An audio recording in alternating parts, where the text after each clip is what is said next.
Some secrets linger in the darkest corners of our minds, waiting for the right moment to explode, to break free. Jacob. Jacob was my secret. Let me introduce myself. I'm Candace, 50 years old, but I defy every cliché about what a 50-year-old woman is supposed to be. I have a long, fit body, a reward for years of taking care of myself. My blonde hair falls gracefully past my shoulders, and my skin is smooth with a beauty that still turns heads. The clothes I wear say a lot about me: passionate, alluring, a woman who loves to be noticed. But behind this polished exterior, I am lonely. My husband, Cooper, is 55 years old but behaves like someone much older. His disinterest makes me feel almost invisible. In the mornings, he's buried in his newspaper; in the evenings, he's glued to political shows on TV, barely acknowledging my existence. In his world, I'm a shadow, a flower that wilted years ago. It doesn't matter what I wear, what I say, or what I feel, I don't exist in his eyes. But Jacob is entirely different. Cooper's 29-year-old nephew, Jacob, moved to our neighborhood a couple of years ago, and when he did, I felt something stir inside me. He's tall, charismatic, and mature. There's a certain sadness in his eyes, but also a warmth, a quiet romanticism that draws you in. He was so different. Being around him made me feel young again. Unlike Cooper, Jacob always noticed me. That attention both excited and unsettled me. Whenever he was near, my breath quickened, my heart raced. But this was my secret alone. There were times when I carefully chose my outfits to catch Jacob's attention: dresses with plunging necklines, skirts that revealed my legs. I could see the effect I had on him in his eyes, but still, there was an unspoken line between us. At least until that day. Cooper, as usual, was out at work or who knows where. I had retreated to my room for a quick nap that afternoon. I was tired, but the loneliness I felt only deepened my exhaustion. I was wearing a short, spaghetti-strapped dress, the kind that hugged my figure and made me feel elegant. As I drifted off, I didn't even think to close the door. I didn't know that Jacob would come to the house that day. Jacob had come looking for Cooper. He knocked, but I didn't hear it. Cooper had given him a key for emergencies, so Jacob let himself in. Hearing no response inside, he made his way upstairs. When he stepped into the bedroom, he saw me. He knew I must have been sleeping, but he still walked quietly into the room. I was asleep, my hair spilled over the pillow, and my dress had ridden up slightly in my sleep. Jacob moved closer, but I didn't notice, not until I felt the faint shadow of his presence on my face. When I opened my eyes, there he was. Jacob stood at the edge of the bed, looking at me. His gaze was a mix of surprise, admiration, and something else, a pull, a desire blended with attraction. My heart began pounding wildly. Was it shame or excitement? "Jacob," I whispered, my voice trembling. "Candace, I didn't mean to wake you," he said, his voice low and soft, but his eyes didn't leave mine, locked in place. The door was open. I came looking for Cooper. There are moments when you're at a loss for words, moments when time slows, and all you can feel is the weight of the air between two people. My eyes locked with Jacob's, and I couldn't bring myself to look away as I felt how close he was. A warmth spread through me. He didn't back away, instead, he took another step forward, perhaps without even realizing it. The silence between us shifted the entire atmosphere of the room. We were standing at the edge of a line, both aware of it, and that line was about to break. As Jacob quickly left the room, he said something that left me reeling. "You're beautiful." His voice was so soft, so unsteady, that at first, I wasn't even sure I'd heard him correctly. I lifted my head and asked pardon. Perhaps I wanted some sort of confirmation, but he chose to rephrase his words. I mean you looked beautiful sleeping." "I'm sorry for disturbing you," he said, averting his gaze before rushing out of the room. My heart was pounding so hard I thought it might burst. Until that moment, I hadn't realized how deeply Jacob's presence could affect me. The room fell into silence, but his voice echoed in my mind. This wasn't going to end here, there was no way. For the first time, I felt my feelings had found a response. I couldn't help but feel eager for the days to come, to hear confessions like this for the first time, and to support us. Join my channel, subscribe, and turn on notifications. Trust me, this story will be one of the most thrilling you've ever heard. The strange but undeniable pull between us only grew stronger in the following days. It all began one evening as we were clearing the table after dinner.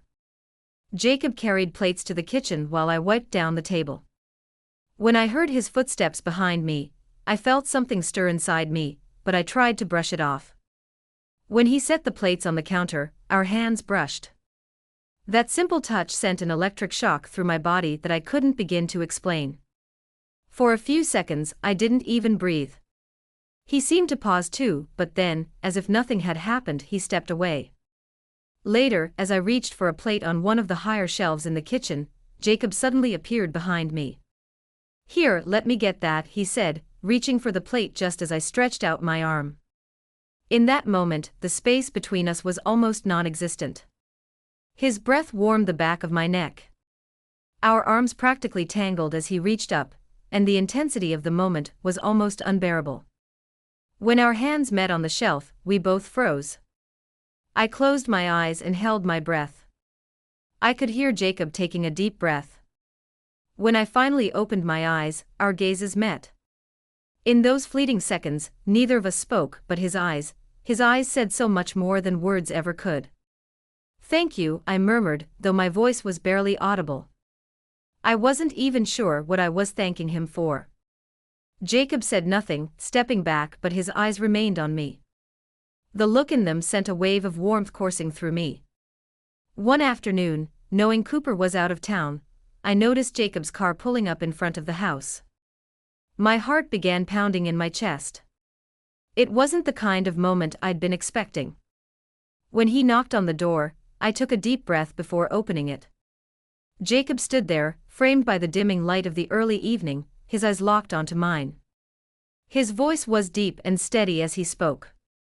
"Candace," he said my name, sounding like a melody. For a moment, I didn't know what to say. My heart was racing. "Yes, Jacob," I replied, my voice trembling just slightly.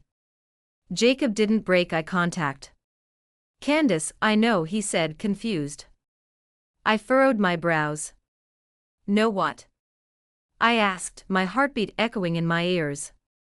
Jacob took a step closer to me, his shadow stretching in the dim light behind the door.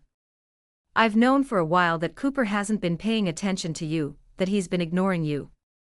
And there's more," he said. His words changed the atmosphere instantly. My breath caught in my throat, and I tried to look away, but the determination in Jacob's eyes held me in place. "More? What do you mean?" I asked, the words barely making it out of my mouth. Jacob hesitated for a moment, then took a deep breath and continued. "I don't think he deserves you, Candace. I can see the sadness in your eyes, you don't even hide it anymore." His words hung in the air, slowly wrapping around me like a heavy blanket.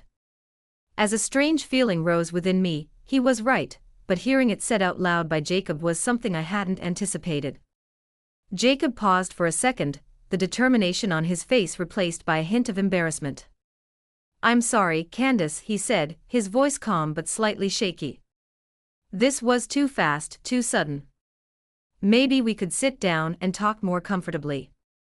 His unexpected apology both surprised and comforted me in a way I couldn't explain. I stepped aside and opened the door wider. "Of course, come in," I said, motioning him toward the living room. Jacob moved to the couch, but the faint tension on his face was still there. He took a deep breath, clasping his hands together as he began to speak. "Candace, I've been holding this in for a while. It's been incredibly hard for me, but today I mustered up the courage and came here. I know everything." I stared at him, curiosity and a twinge of fear creeping in. "Everything?" I asked. Jacob didn't break eye contact as he continued. "Cooper's neglect, how he's left you alone, how he ignores you. And more than that, I think you're beautiful, Candace. When I saw you sleeping that day, and even before that, every time I felt something stir inside me. I've always been drawn to you. I like you a lot, and I can't keep holding it in anymore." His words echoed in the room, heavy and loaded with meaning. My heart pounded in my chest as I licked my lips and leaned slightly. "Jacob," I whispered, my voice barely audible. "I felt the same way about you for a while now. Those unintentional moments we've had, the way they made me feel, scared me, but they also thrilled me. I want you, Jacob. I've been so alone, and I can't take it anymore."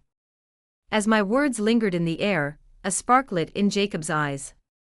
Without hesitation, I slowly slipped the straps of my dress off my shoulders. The fabric slid down my skin, pooling at my feet. As I stood there, exposed in every way, Jacob's intense gaze captured me entirely. In that moment, neither of us moved, but the silence spoke volumes, saying all the things we didn't have the words for. Jacob didn't hesitate for a second as he closed the distance between us. When our lips met, every ounce of tension I'd held onto dissolved into pure passion. The kiss was an explosion of all the desires we had buried for so long. His touch overwhelmed me, leaving no room for thought. His hands gently found my waist, pulling me closer as we continued to kiss. It was as if he wanted to erase every inch of space between us. I melted into him completely, surrendering to the moment as my thoughts blurred into nothingness. Jacob's warmth made everything about that moment vivid and tangible, as though the world had ceased to exist outside of us. I slowly let myself sink into the couch behind me, but we never once stopped kissing. Jacob leaned over me, his lips moving over mine like a fire that couldn't be extinguished. I felt his breath on my skin as his touches grew bolder. He slowly slid his hand down my back and pulled me closer once again, our bodies fitting perfectly together. Jacob pulled back slightly, but only for a few seconds. His hand left my waist, yet his eyes never once broke away from mine. He placed one knee on the couch beside me, leaning over with all the confidence and charisma he carried so effortlessly, hovering above me. Our eyes locked, his gaze was both resolute and brimming with an undeniable desire. Being this close to Jacob awakened something inside me, a feeling I had longed for but perhaps had never truly experienced. When our lips met again, the connection wasn't just physical anymore, it was something deeper, something that tied us together in a way I couldn't fully explain. I felt something big inside me. Not long after, it was so strange, it was something I had forgotten how to feel for such a long time. At that moment, I felt like the happiest woman in the world. "Thank you," I said. Jacob gave a soft smile, looking into my eyes with love as he gasped for air and said, "Believe me, I'm just as happy as you are," before continuing to kiss me. Neither of us had experienced anything like this in a long time. I looked at Jacob, and when I thought about reliving these moments with him over and over again, I closed my eyes and whispered, "Please let this not be the last time." When I opened my eyes and saw Jacob's broad shoulders and his disheveled hair, my hands were gripping the couch tightly. At that moment, Jacob said, "We'll always share the most thrilling moments together." Just as my body started trembling and tensing up, it happened. Together, at the same time, everything was happening so fast, yet it felt so long and so beautiful. I was gasping for air with excitement, and before I could even gather myself, Jacob stood up. Our time was running out, and he knew it. Jacob looked into my eyes, a soft smile spreading across his face. "I love you, Candace," he said.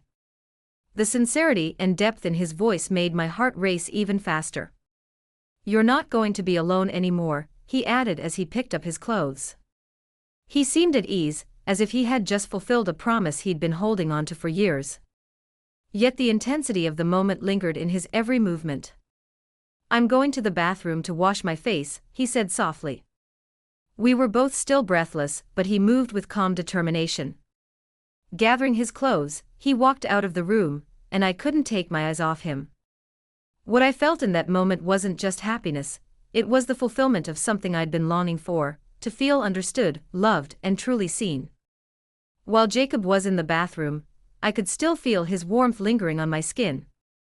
Everything felt perfect, as though time had stopped just for us. But the exhaustion in my body, combined with the intensity of the day's emotions, overcame me. Without even realizing it, my eyes began to close. I slowly sank back into the couch and drifted off into a peaceful sleep. When I woke up, a blanket had been draped over me. I realized Jacob had covered me before he left, and the thought filled me with warmth. The stillness in the room was a reminder of his gentle, thoughtful nature. I could still feel his presence and his scent lingering faintly around me, but he was gone, leaving behind the memory of a night filled with comfort and intimacy. A short while later, I heard Cooper's voice. "Candace," he called out. I opened my eyes and saw him standing in front of me. "Why are you sleeping here?" he asked with mild confusion. My eyes darted to the clock. It was about the time he was supposed to return. My heart raced for a moment, but I tried to stay composed. Panicking, I quickly gathered the things Jacob had left behind in the room and hurried upstairs. My heart was pounding so hard I could barely control my breathing. I changed into something simpler, glanced at my reflection in the mirror to fix my hair, and took a deep breath before heading back downstairs. Cooper hadn't yet settled in front of the TV, he had just walked through the door.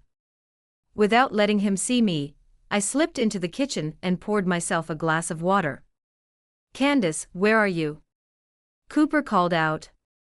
Hearing his voice, I stepped out of the kitchen and calmly walked into the living room. "I was upstairs just resting a bit," I said, keeping my tone steady. But the uncertainty on his face, and the way he looked at me left me uneasy. Settled, he seemed to find the day unusual, as if something didn't quite add up. In the following days, Cooper began asking me different kinds of questions. Occasionally, I noticed him watching me closely, but at the same time, he maintained his usual disinterest. It was a strange and unsettling balance that made me feel even more on edge. The warmth of the moments I'd shared with Jacob still clung to me, but the suspicion in Cooper's eyes was a stark reminder of the danger looming over the forbidden connection between us. One afternoon, while Cooper wasn't home, Jacob came by again. I was in the kitchen making coffee when he walked in. He had that same casual but captivating presence about him. As we prepared the coffee, we stood close to each other, and the tension in the kitchen felt almost palpable. Just then, I heard Cooper's voice coming from the front door. The coffee cup in my hand trembled, and I shot Jacob a panicked look. "Act normal," I whispered quickly. When Cooper walked into the kitchen and saw us together, his gaze flicked back and forth between Jacob and me. Jacob, with his usual charisma, tried to smooth over the situation. "Uncle, I didn't know you were home," he said in a calm voice. "I've been a little unlucky in the romance department and came by to get some advice." Cooper raised an eyebrow slightly. "I didn't realize you were having coffee with my wife when I wasn't here," he said. His tone seemed calm, but there was an underlying sharpness to it. I took a deep breath, set the coffee cups down on the counter, and tried to act as normal as possible. Jacob smiled effortlessly. "Your advice is always helpful, but I thought it'd be good to get my aunt's perspective too," he said.